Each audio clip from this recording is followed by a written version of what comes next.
واجب الاحترام عزیزان گرامی، آپ کے سامنے قرآن کریم فرقان مجید کی سورہ بقرہ کی آیت کا ایک حصہ دینا اور سرکار دو عالم تاجدار مدینہ محمد مصطفیٰ احمد مجتبیٰ صلی اللہ علیہ وسلم کی حدیث مبارک کا ایک حصہ پیش کیا۔ بظاہر تو اس مختصر سی آیت میں دو چیزوں کا حکم دیا جا رہا ہے، ایک امانت کو ادا کرنے کا اور دوسرا اسی امانت کو ادا کرنے میں اللہ سے ڈرنے کی۔ لیکن یہ دو اصول ایسے ہیں کہ پورے معاشرے کی اصلاح اور دار و مدار اس پر منحصر ہے۔ ہر آدمی ہر شعبے میں اگر امانت کو صحیح ادا کرے گا، اس میں خیانت نہیں کرے گا، امانت کو اس کے اہل تک پہنچائے گا اور اس امانت کے ادا کرنے میں وہ اللہ سے ڈرے گا،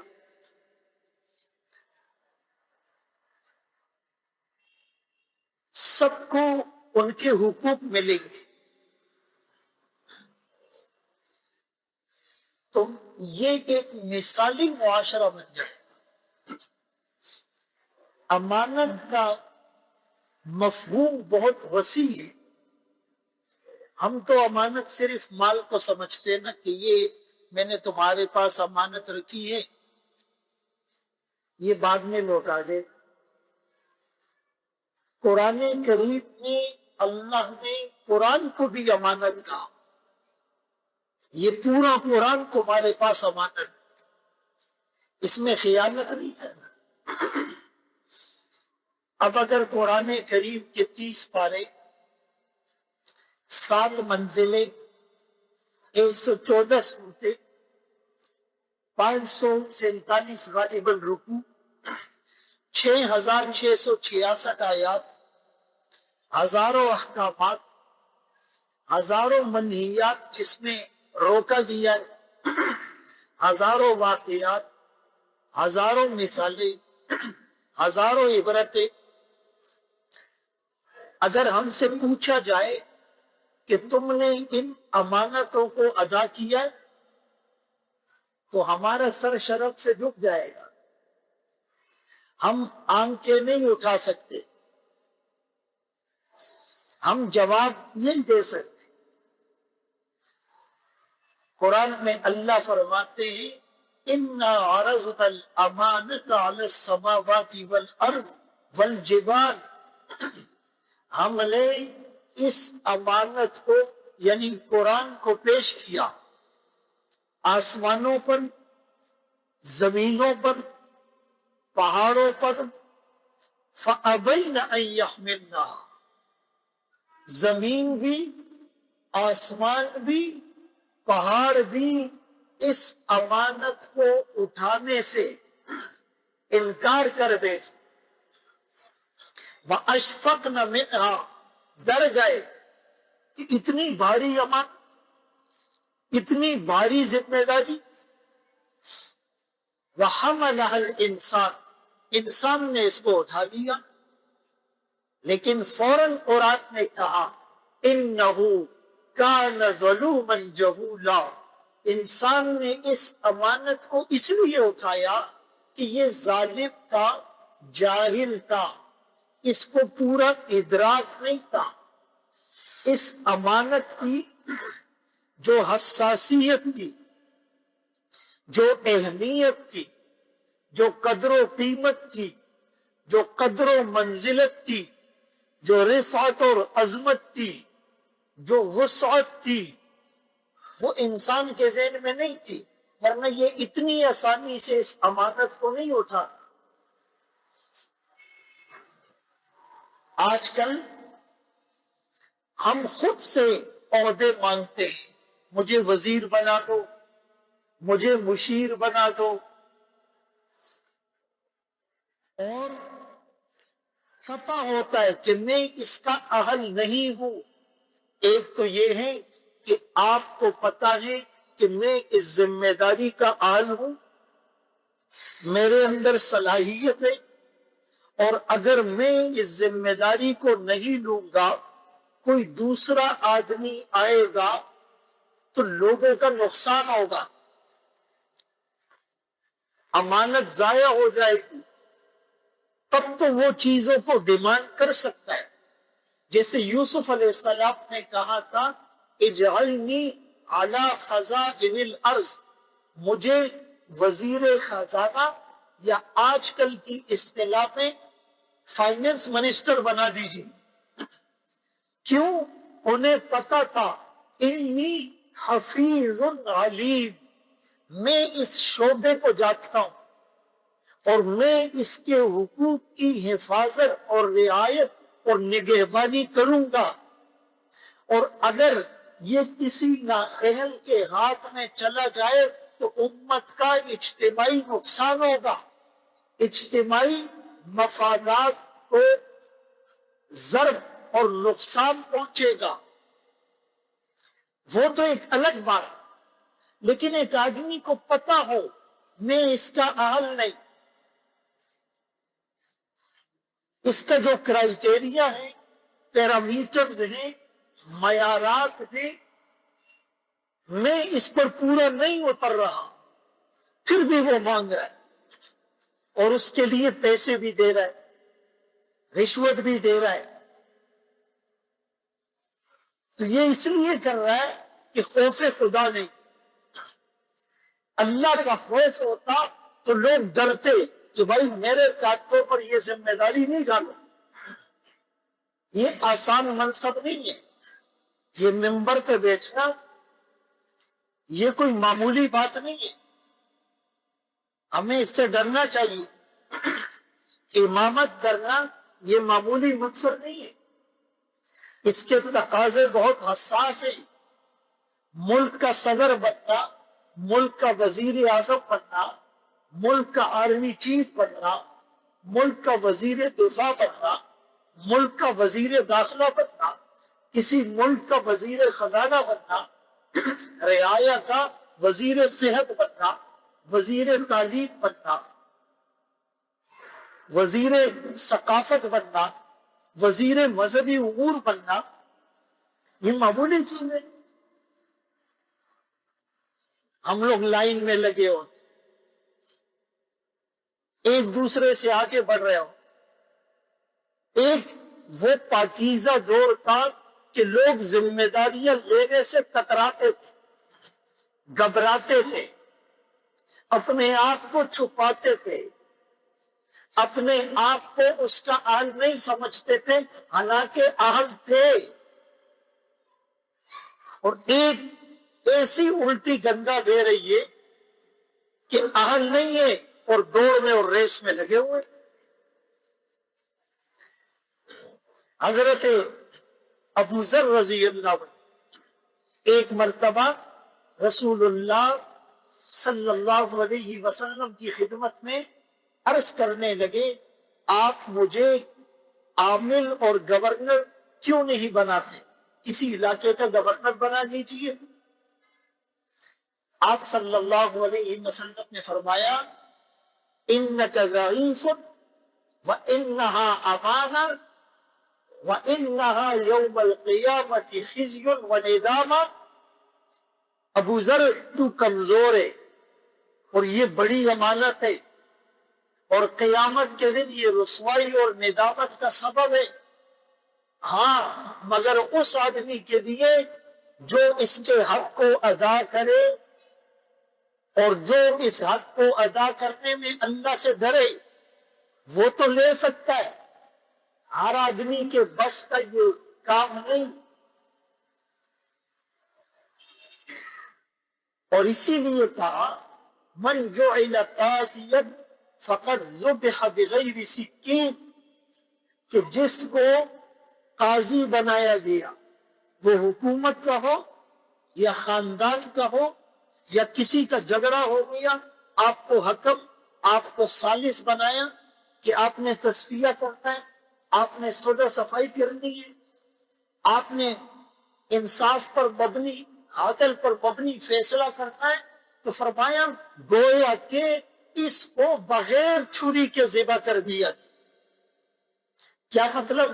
چھری سے ذبح کرو تو جلدی مر جائے، تھوڑی تکلیف ہوگی، اس کے بعد روح نکل جائے، شہرت کٹ جائے، لیکن جس کو پتھر سے ذبح کرو، لکڑی سے ذبح کرو، یا پست دندان والے کسی آرے سے ذبح کرو، تو ذبح ہونے میں ٹائم لگے گا، تکلیف کی شدت اور تکلیف کا دورانیہ بڑھ جائے گا۔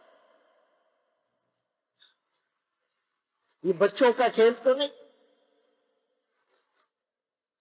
تو میرے محترم دوستوں، بھائیو، بزرگوں، اس آیت میں اس اہم بات کی طرف اشارہ کیا گیا، وَلْيُؤَدِّ أَمَانَتَ، امانت کو ادا کرو، فَلْيَتَّقِ اللَّهَ رَبَّهُ، اور اللہ سے ڈرو جو رب ہے۔ لوگ بھی پوچھیں گے لیکن اللہ بھی تو پوچھے گا، بندوں کے حقوق کا بندے بھی پوچھیں گے لیکن اللہ بھی پوچھے گا۔ میرے محترم دوستوں، بھائیو، بزرگوں، قرآن کریم میں سورۃ العصر میں بھی اسی بات کی طرف اشارہ ہے، اِلَّا الَّذِينَ آمَنُوا، بھائی سارے انسان خسارے میں، اللہ نے زمانے کی قسم کھا کر بتلا دیا، وَالْعَصْرِ إِنَّ الْإِنسَانَ لَفِي خُسْرٍ، سوائے چار لوگوں کے، یعنی چار قسم کے لوگوں کے کہ وہ خسارے سے بچ جائیں گے۔ آمنو، ایمان لے آئے، وعملوا الصالحات، نیک عمل کریں، وتواصوا بالحق، ایک دوسرے کو حق بات کی تلقین کریں، وتواصوا بالصبر، ایک دوسرے کو صبر کی تلقین کریں۔ تو ملک میں جو بھی سانحہ رونما ہوتا ہے، کوئی واقعہ وقوع پذیر ہوتا ہے، تو ایک عالم ہونے کے ناطے حکمرانوں کو ان کے فرض منصبی یاد دلانا یہ ہمارا فریضہ ہے۔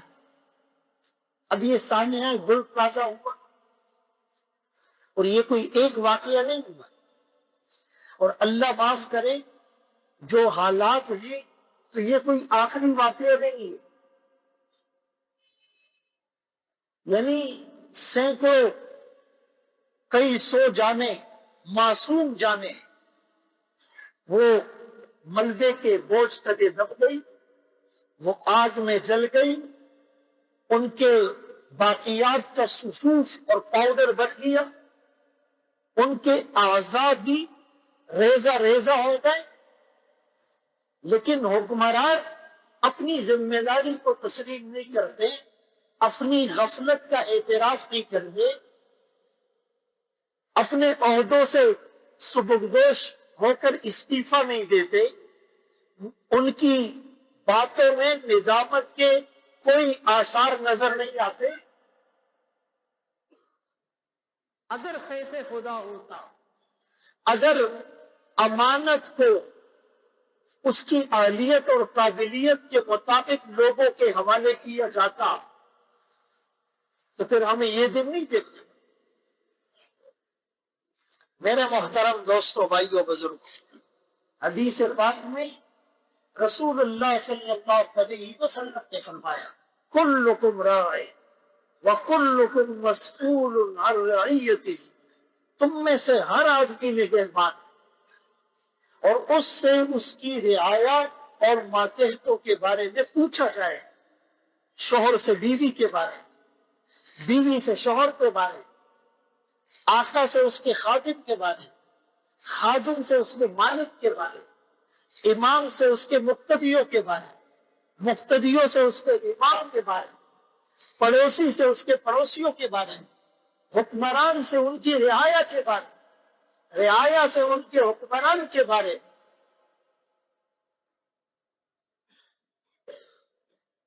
ایک طرف حضرت عمر رضی اللہ عنہ جو یہ کہتے تھے کہ اگر دریائے فرات کے کنارے جو کوسوں میل دور تھا وہاں آبادی بھی نہیں، اور اس زمانے میں کمیونیکیشن اور مواصلات کے آلات بھی نہیں تھے، ذرائع ابلاغ نے اور ٹیکنالوجی نے اتنی ترقی بھی نہیں کی تھی، قریب کی خبر بھی پہنچنے میں دیر ہو جاتی تھی، دور کی خبریں پہنچنے میں تو مدت لگ جاتی تھی. لیکن اس کے باوجود روڈ نہیں تھے، وسائل اور اسباب اتنے نہیں تھے، لیکن خوف خدا تو تھا.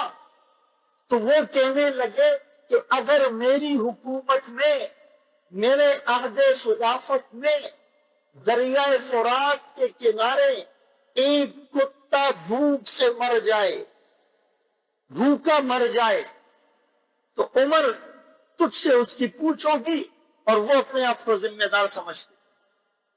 اور آج کے حکمران کہتے ہیں کوئی لوڈ شیڈنگ سے مر جائے تو ہمارا قصور نہیں، کوئی گیس لیک ہونے سے مر جائے تو ہمارا قصور نہیں، کوئی مین ہول کا ڈھکن نہ ہونے کی وجہ سے گر جائے ہمارا قصور نہیں، کوئی شارٹ سرکٹ اور آگ کی وجہ سے جل جائے تو ہمارا قصور نہیں، کوئی زلزلے اور سیلاب کی وجہ سے مر جائے تو ہمارا قصور نہیں.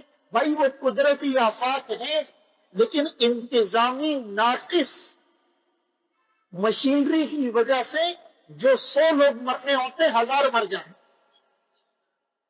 اس نقصان کو ریکور کیا جا سکتا تھا، نہیں کرتے. اور ٹیکس لے رہے ہیں، لوگوں کے اوپر ٹیکسز کا اتنا بوجھ ہے کہ ان کی کمر جھک گئی.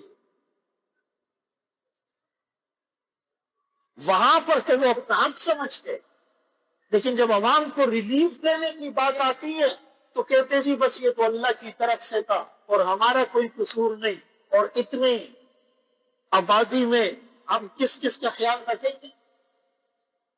ڈکیتیوں میں لوگ مر رہے ہیں، موبائل سنیچنگ میں لوگ مر رہے ہیں، بتہ خوری میں لوگ مر رہے ہیں، ایکسیڈنٹ میں لوگ مر رہے ہیں، آگ لگنے سے لوگ مر رہے ہیں، پل گرنے سے لوگ مر رہے ہیں. خوف خدا نہیں. خوف خدا ہوتا تو یہ صورتحال نہ ہوتی. بخاری شریف کی ایک حدیث ہے، رسول اللہ صلی اللہ علیہ وسلم نے فرمایا کہ اگر کوئی آدمی مزدور کو اس کی اجرت نہیں دیتا، یعنی کسی حق والے کو اس کا حق نہیں دیتا، فرمایا قیامت کے دن میں اس کی طرف سے مدعی بنوں، میں اس کی طرف سے مقدمہ لڑوں گا، میں اس کی طرف سے کیس دائر کروں گا. اب اگر یہ چیزیں ان حکمرانوں کے سامنے ہوتی، بدقسمتی سے کچھ لوگوں کو اپنی ذمہ داریوں کا علم ہی نہیں. میں اکثر یہ مثال دیتا ہوں، رسول اللہ صلی اللہ علیہ وسلم کی ایک حدیث ہے، آپ نے فرمایا کہ کیا ہوگا جب امانت ضائع ہو جائے گی. تو صحابہ اکرام رضوان اللہ تعالی علیہم اجمعین نے پوچھا کیف اضاعتها یا رسول اللہ، اللہ کے رسول امانتیں کیسے ضائع ہوگی؟ آپ نے فرمایا اذا وسد الامر، وفی روایت اذا اسند الامر الى غیر اہلہ فانتظر الساعہ، جب ذمہ داری نااہل لوگوں کے سپرد کر دی جائے تو قیامت کا انتظار. وزیر صحت وہ بنتا ہے جو ڈاکٹر نہیں ہوتا، وزیر تعلیم وہ بنتا ہے جو انگوٹھا چاہتا، وزیر مذہبی امور وہ بنتا ہے جس کو سورہ اخلاص نہیں آتا، وزیر مالیات وہ بنتا ہے جس کو حساب کتاب کا اور اکاؤنٹنگ کا پتہ نہیں ہوتا. وزیر سائنس اینڈ ٹیکنالوجی کو رکھتا ہے جس کو سائنس کی ایس کا یا سین کا بھی پتہ نہیں ہوتا. تو میرے محترم دوستوں، بھائیوں، بزرگوں، جب امانت نااہل کے سپرد کر دی جائے تو قیامت کے انتظار. بہت سے لوگوں کو اپنی اس ذمہ داری کا پتہ ہی نہیں ہوتا ہے کہ میرا ڈومین کیا ہے، میری رسپانسبلٹیز اور ذمہ داری کیا ہے. اچھا، کچھ لوگوں کو پتہ تو ہوتا ہے لیکن ان کو اس کا احساس نہیں ہوتا. انسان اور روبوٹ میں کیا فرق ہے؟ روبوٹک دنیا ہے نا، ابھی تو میٹاورس اور ورچوئل دنیا کا ایک تصور ہے کہ آپ کو ایسے لگے گا جیسے خواب میں ہم دیکھتے ہیں نا کہ میں آسمانوں میں اڑ رہا ہوں، تو اس کو فیلنگ آتی ہے کہ میں اڑ رہا ہوں. اور اگر کوئی خواب میں بہت زیادہ دوڑتا ہے تو اس کو خواب میں تھکن کا احساس بھی ہوتا ہے. اگر کوئی خواب میں کوئی اچھی چیز کھا رہا ہے تو اس کو اس کھانے کا ٹیسٹ اور حلاوت بھی محسوس ہوتی ہے. کبھی کبھی جب آپ بہت ڈراؤنا خواب دیکھتے ہیں وہ خواب ہوتا ہے، لیکن جب آپ کی آنکھ کھلتی ہے تو آپ اس تھکن کا احساس آپ کو ہو رہا ہوتا، آپ کا ذہن تھکا ہوا ہوتا. تو ورچوئل دنیا میں آپ یہاں بیٹھے ہوں گے، آپ کو فیلنگ آئے گی کہ میں مریخ پر گھوم رہا ہوں، میں خلا میں سیر کر رہا ہوں. یہ کانسیپٹ ہے.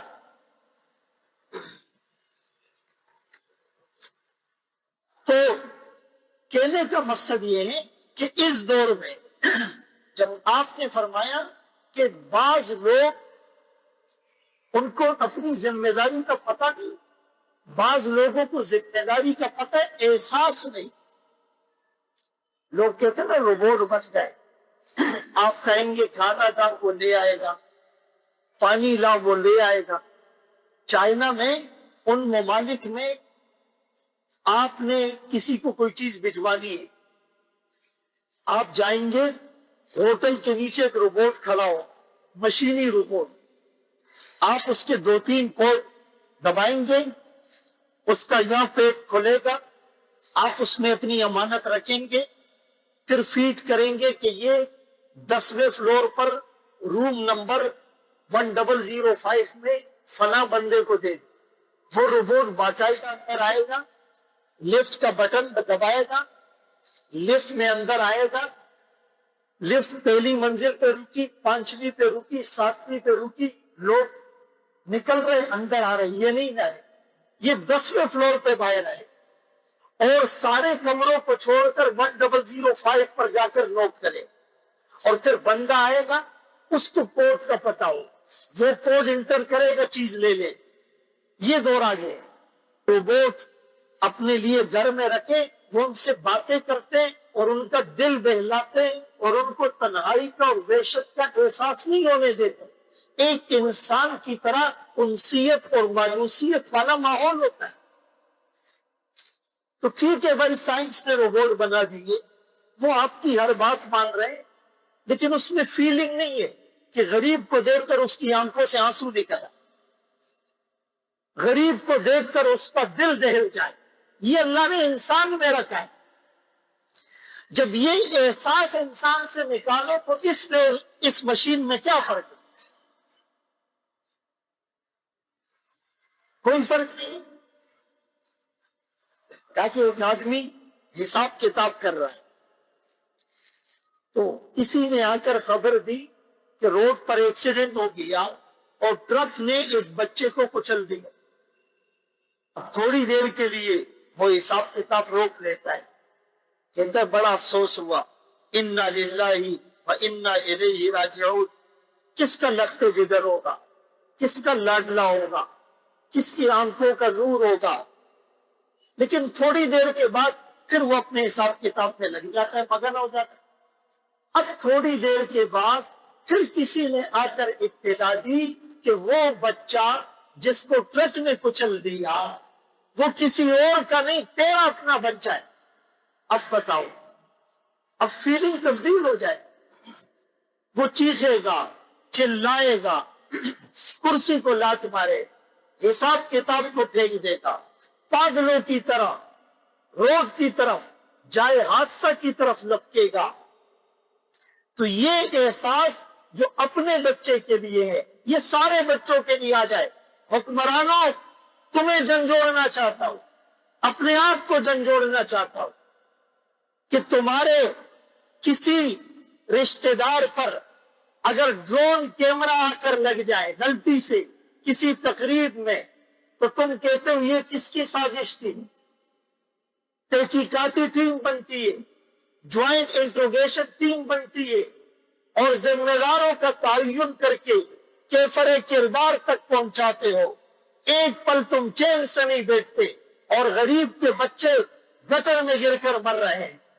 غریب لوگ وہ گول پلازا سینٹر اور دوسری جگہوں پر جل کر راکھ ہو رہے ہیں، ان کا صفوف اور کیما بن رہا، اور لوگ پل گرنے کی وجہ سے مر رہے ہیں، اور لوڈ شیڈنگ کی وجہ سے تکلیف میں ہو، اور گیس کی شارٹیج اور لیکیج ہو، اور لوگوں کو صاف پانی نہیں مل رہا، اور زہریلے پانی کی وجہ سے لوگ مر رہے ہیں، اور وارداتوں میں اور اسٹریٹ کرائمز میں جانیں ضائع ہو رہی، ماؤں کے سامنے بچوں کو قتل کیا جا رہا، مائیں کی گودیں اجڑ رہی ہو، تمہیں اس پر کوئی پرواہ نہیں ہوتی۔ تم یہاں بھی سیاسی کھیل کھیلتے ہو اور کہتے ہو اس کو سیاست کی نظر نہیں کرو، لاشوں پر سیاست نہیں کرو۔ ارے یہ تمہارے بچے ہوتے تو تم سے لوگ پوچھے، بے حس اس کو کہتے ہیں، پتھر دل اس کو کہتے ہیں، قسامت قلب بھی اس کو کہتے ہیں، شقی ترین انسان اس کو کہتے ہیں۔ اور ان لوگوں کو اپنے سروں پر مسلط بھی میں اور آپ کرتے ہیں، میں اور آپ کرتے ہیں۔ اور آپ کو یہ باتیں بڑی عجیب لگتی ہیں، جب ممبر سے کوئی حق گوئی کرتا ہے تو بہت سے لوگ کہتے ہیں جی ممبر پہ سیاست کی بات نہیں ہونی چاہیے، تو تمہارے گھر کی بات ہونی چاہیے۔ ممبر پر قرآن اور حدیث کی بات ہو، اور قرآن میں نماز، روزہ، زکوٰۃ، حج، تبلیغ، جہاد، اخلاق، حکمران، معاشرہ، معیشت، دستور، منشور، نظم العین، ایک ایک چیز قرآن میں موجود۔ ریاست مدینہ، یہ ریاست مدینہ صرف نمازیں پڑھنے کا نام نہیں تھا، وہی دیرینہ بیمار، وہی بے محتبی دل کی، علاج اس کا وہی نشاط انگیز ساتھ۔ آپ خلفائے راشدین کا دور دیکھیں اور پھر آج سے موازنہ کریں۔ تو میرے محترم دوستوں، بھائیوں، بزرگوں، اللہ ہمیں احساس نصیب کرو۔ خوش قسمت لوگ ہوتے جن کے اندر احساس ہوتا ہے، جو ایک چونٹی کو بھی اگر وہ غلطی سے پاؤں کے نیچے آ جائے تو اس کو رات کو نیند نہیں آتی، غلطی سے اس کے گاڑی کے ٹائر کے نیچے بلی کا بچہ آ جائے تو اس کو رات میں ڈراؤنے خواب آتے ہیں، اور جب دل پہ مہر لگ جائے اور دل سخت ہو جائے اور دل کالا ہو جائے اور دل سے ایمان کا نور چلا جائے اور دل میں خوف خدا نہ ہو تو ہزاروں انسانوں کو قتل کرتا ہے، قتل ہوتے ہوئے دیکھتا ہے اور کس سے مسکین اس کے کانوں پر جو تک نہیں دی۔ خنجر لگے کسی کو تڑپتے ہیں ہم میر، سارے جہاں کا درد ہمارے جگر میں۔ اخوت کس کو کہتے ہیں جو بے کانٹا، جو کابل میں تو ہندوستان کا ہر پیر و جوان بے کام ہو جائے۔ یہ احساس مانگتا ہے، اور دل جتنا نورانی ہوگا اس میں احساس آئے، اس میں شعور آئے گا، اس میں ذمہ داری آئے گی۔ تو میں عرض کر رہا تھا کچھ لوگوں کو اپنی ذمہ داریوں کا علم ہی نہیں کہ میری ذمہ داریاں کیا ہے، میرا ڈومین کیا ہے۔ کچھ کو ذمہ داریوں کا علم ہے، احساس نہیں، اور کچھ کو احساس بھی ہو جاتا ہے لیکن ان کے اندر اہلیت اور قابلیت ہی نہیں ہوتی، وہ شعبے کو لیڈ کرنے کے اہل ہی نہیں تھے، تو سفارش سے آ گئے، وہ تو سیاسی اثر و رسوخ کی وجہ سے آ گئے، وہ تو جعلی طریقے پر آ گئے، وہ تو کرپشن اور بدعنوانی کی وجہ سے آ گئے۔ تو یاد رکھیں جو بھی نااہل آئے گا جس شعبے میں اس شعبے کا بیڑا غرق ہو جائے. اور فی الحال اللہ حفاظت فرمائے ہمارے ملک کا یہ حال.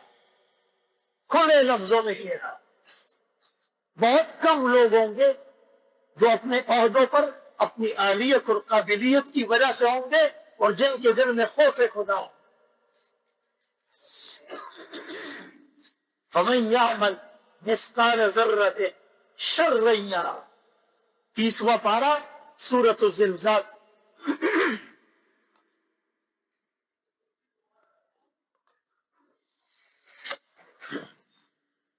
فرمایا کہ جو ذرہ برابر اچھا عمل کرے گا، نیکی کرے گا، اس کا بدلہ اور صلہ بھی اجر بھی پائے گا. وَمَن يَعْمَلْ مِثْقَالَ ذَرَّةٍ شَرًّا يَرَهُ. اور جو ذرہ برابر برائی کرے گا اس کی سزا بھی بھگتے گا. مَن يَعْمَلْ سُوءًا یجز بھی، چھوٹی سی برائی بھی کرے گا اس کا مواخذہ ہوگا، اس کی پکڑ ہوگی، یہ جواب دہ ہوگا، یہ رسپانسبل ہوگا. وَقِفُوهُمْ إِنَّهُمْ مَسْئُولُونَ. قیامت کے دن میدان محشر میں یہ آواز لگے گی، ان کو روکو، ان سے سوال ہوگا، باس پرس ہوگی. ایک ایک قطرے کا جو خون کا ہو، ایک ایک بول کا جو زبان سے بولا ہے، ایک ایک لمحے کا جس میں اس نے غلطیاں اور خطائیں کی، ایک ایک پائی کا جو حرام سے کمایا ہے اور جو حرام جگہ پر لگایا ہے، ایک ایک ساتھ اور گھڑی کا جو اس نے گناہوں کی پلاننگ اور منصوبہ بندی میں صرف کی ہے، ایک ایک نظر کا جو اس نے غلط جگہ پر ڈالی، ایک ایک لقمے اور نوالے کا جو حرام کا اس نے اپنے پیٹ میں اور جیب میں ڈالا ہے. یہ سزا بھگتے گا، مواخذہ ہوگا. میرے محترم دوستوں، بھائیوں، بزرگوں، ان السمع والبصر والفؤاد کل اولئک کان عنہ مسئولا. اس کان، اس آنکھ اور اس دل، اس کے بارے میں پوچھو گی. کان سے سنی ہوئی بات، آنکھ سے دیکھی ہوئی چیز، دل میں پلاننگ کیا ہوا منصوبہ، ایک ایک چیز کا یہ حساب دے گا. تو میرے محترم دوستوں، بھائیوں، بزرگوں، یہ جو عدل کا حکم قرآن نے دیا ہے، ہم کہتے ہیں عدل و انصاف. بعض علماء نے کہا یہ ایک ہی ہے، اور بعض جگہ پر یہ ایک ہی سیناریو میں ایک ہی معنی میں لیا جاتا ہے. لیکن علماء نے کہا عدل اور انصاف میں بھی فرق ہے. وہ کیا فرق ہے کہ آپ کے پاس 3 روٹیاں ہیں اور 3 جوس کے ڈبے ہیں اور 3 دودھ کے ڈبے ہیں، اور آپ کے پاس ایک بچہ، ایک بیمار اور ایک صحت مند ہے. آپ نے ایک جوس، ایک دودھ، ایک روٹی بچے کو دی، ایک جوس، ایک دودھ، ایک روٹی بیمار کو دی، ایک جوس، ایک دودھ، ایک روٹی صحت مند کو دی. انصاف ہوا ہے؟ ہم کہیں گے انصاف ہو گئے، لیکن یہ انصاف ہوگا، عدل نہیں ہے. عدل یہ ہے کہ دودھ سارا بچے کو دو، جوس سارا بیمار کو دو، اور روٹیاں ساری صحت مند کو دو. ان اللہ یأمر بالعدل والاحسان. اللہ تمہیں حکم دیتا ہے احسان کرنے کا، عدل کرنے. وَلَا يَجْرِمَنَّكُمْ شَنَآنُ قَوْمٍ عَلَىٰ أَلَّا تَعْدِلُوا اعْدِلُوا. عدل کرو، هُوَ أَقْرَبُ لِلتَّقْوَىٰ. یہ تقوی کے زیادہ مناسب. تو میرے محترم دوستوں، بھائیوں، بزرگوں، اگر عدل اور احسان ہوگا معاشرے میں تو یہ معاشرہ پھلے گا، پھولے گا. اور خوف خدا وہ حکمرانوں کے اندر زیادہ ہونا چاہیے. کیوں بھائی؟ عام آدمی کے اندر خوف خدا نہیں ہوگا تو وہ ایک آدمی کا نقصان کرے گا، گلی والوں کا نقصان کرے گا، اس سے زیادہ تو کچھ نہیں کر سکتے. لیکن حکمران کے اندر خوف خدا نہیں ہوگا، وہ پورے شہر کو آگ میں جھونک دے، وہ پورے ملک کو تباہی کے دہانے پر لے جائے. اسی لیے کہا کہ 1 لاکھ لوگوں کے مرنے سے 1 1,00,000 لوگوں کے مرنے سے اتنا نقصان نہیں ہوتا جتنا ایک نااہل کو حکومت حوالے کرنے سے ہو. وہ کروڑوں انسانوں کی زندگی ہے. اور ہم ہر دور میں جب بھی حکمرانوں نے یا حکومت وہ کسی پارٹی سے ہو کوئی شریعت کے خلاف کام کیا اس کی نشاندہی کی ہے. اسی لیے کہ اس منبر کے تقاضے بہت حساس. حضرت عمر رضی اللہ عنہ خوف خدا کا عالم تو تھا، رات کو بیز بدل کر گلیوں میں گشت کرتے. آج کے حکمران اتنا بڑا سانیہ ہونے کے بعد چند کلومیٹر کے ڈسٹینس پر ان کے گھر اور آفیسز ہیں. کوئی 23 گھنٹے بعد پہنچنا ہے، کوئی 2 دن بعد پہنچنا ہے، کوئی میڈیا پر آ کر مگرمچھ کے آنسو بہا ہے. اور حضرت عمر رضی اللہ عنہ بیز بدل کر گلیوں میں گشت کرتے تھے. کسی کو تکلیف تو نہیں، کوئی بھوکا، کوئی پیاسا، کوئی بے لباس، کوئی خوف کی حالت میں تو نہیں. ایک دن گشت کر رہے تو ایک گھر سے گانے کی آواز ہے. غور سے سنے، بڑی اہم بات. کس کی آواز ہے؟ اچھا، وہ زور سے گانا نہیں بجا رہے. بھائی زور سے گانا بجاتے پھر تو ان کو پکڑ کے سخت سزا دینی چاہیے. جیسے ہمارے یہاں ہم بعض اوقات گھروں میں قرآن پڑھ رہے ہوتے، جمعے کے لیے مطالعہ کر رہے ہوتے، درس کے لیے یہاں آفس میں بیٹھ کر حدیث اور تفسیر کا مطالعہ کر رہے ہوتے، نیچے سے ریڈی والا بھی لگا ہوا ہے اور اسپیکر بھی اپنے ساتھ رہتے ہیں، گانے والا بھی لگا ہوا ہے، دیگ والا بھی لگا ہوا ہے. یقین مان گھروں سے آوازیں آ رہی، ماں بہنوں کے سروں پر دوپٹے نہیں ہیں، انڈین فلم اور گانا لگا ہوا ہے اور بچے کو دودھ پلا رہے ہیں. یہ مسجد ہے، یہ مدرسہ ہے. کسی کی نیند خراب ہوگی، کوئی احساس نہیں. اور کافرانوں پر سے لگے دلی. اسرائیل ظلم کر رہا ہے، وحشت کر رہا ہے، بربریت کر رہا ہے. اللہ کا کام زان پہ شرمون و شرم بولے ایسا ہے. اور کسی کو روکو تو پھر لڑائی. تو بہرحال وہ گھر میں چھپ کر گانا سن رہے باہر آواز، لیکن حضرت عمر رضی اللہ عنہ نے ٹوہ لگائی تو پتہ چلا کہ اندر تو محفل ہو رہی. تو حضرت عمر رضی اللہ عنہ نے کہا میں دروازہ نوک کروں گا تو وہ تو ہوشیار ہو جائیں گے، رنگے ہاتھوں مجرم نہیں پکڑا جائے گا. تو دیوار پھلان کر گئے اور ان کو کہا کہ اچھا تم یہ گناہ کا کام کر رہے ہو. وہ جو ان کا مین آدمی تھا وہ گھبرایا نہیں، بڑے کانفیڈنس کے ساتھ اس نے کہا ٹھیک ہے ہم گناہ کا کام کر رہے ہیں. آپ نے بھی تو 3 کام خلاف شریعت کر لی، آپ نے بھی 3 کام خلاف شریعت کر لی. حضرت عمر رضی اللہ عنہ کا ایک لقب تھا وقافا عند کتاب اللہ. جب قرآن کی کوئی آیت شریعت کا حکم آتا فوراً رک جا، گھبرا جاتے. کہا میں شریعت کے خلاف کون سے 3 کام کر رہا ہوں؟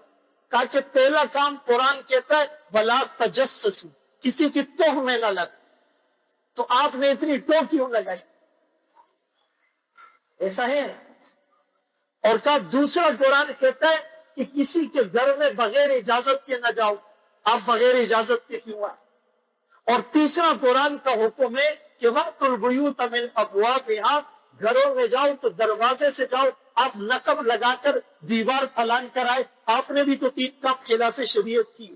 حضرت عمر رضی اللہ عنہ نے یہ نہیں کہا میں تو حکمران ہوں تم مجھے کہہ رہے ہو. آج تو کہتے ان کو بھی استثناء ہے، اس کو بھی استثناء ہے. شریعت میں 100% استثناء غلط، حرام ہے. اللہ کے رسول صلی اللہ علیہ وسلم اپنی پیٹھ مہنگی کر کے کہہ رہے ہیں کہ میں نے تمہیں چھڑی ماری ہے، بدلہ لینا ہے تو لے لو. حضرت عمر رضی اللہ عنہ کہتے ہیں کہ بھائی مجھ سے کوئی غلطی ہوئی تو مجھ سے بدلہ لے لو. حضرت ابوبکر صدیق رضی اللہ عنہ جن کو جنت کے 8 دروازوں سے اعلان ہوتا ہے وہ کہتے ہیں میرا کوئی حکم خلاف شریعت ہو اس میں اطاعت نہیں کرنا. صحابہ اکرام سے کچھ اس طرح کی چیزیں ثابت ہوئی تو انہیں سزائیں دی گئی. استثناء. حضرت عمر رضی اللہ عنہ نے یہ نہیں کہا ٹھیک ہے جی بالکل میں مانتا ہوں تم آئندہ سے یہ کام نہیں کرنا، میں آئندہ سے یہ کام نہیں کروں. اللہ ہمیں ایسے حکمران دے. آمین نہیں بولو مل نہ جائے. ہاں نا یار. خدائے بندیان اللہ ہمیں ایسے نیک حکمران دے اور اللہ ہمیں بھی ایسی نیک رعایا بنا دے. ہاں رعایا نیک ہوتی ہے تو حکمران نیک ہوتے.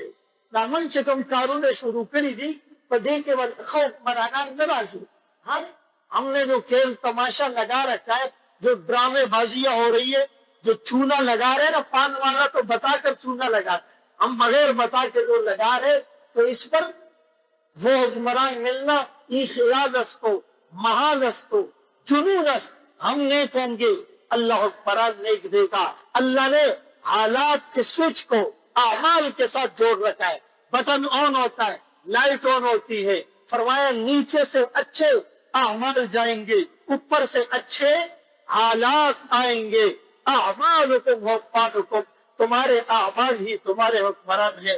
اللہ میں ان باتوں پر عمل کی توفیق نصیب فرمائے. حاصل دعوانا الحمدللہ.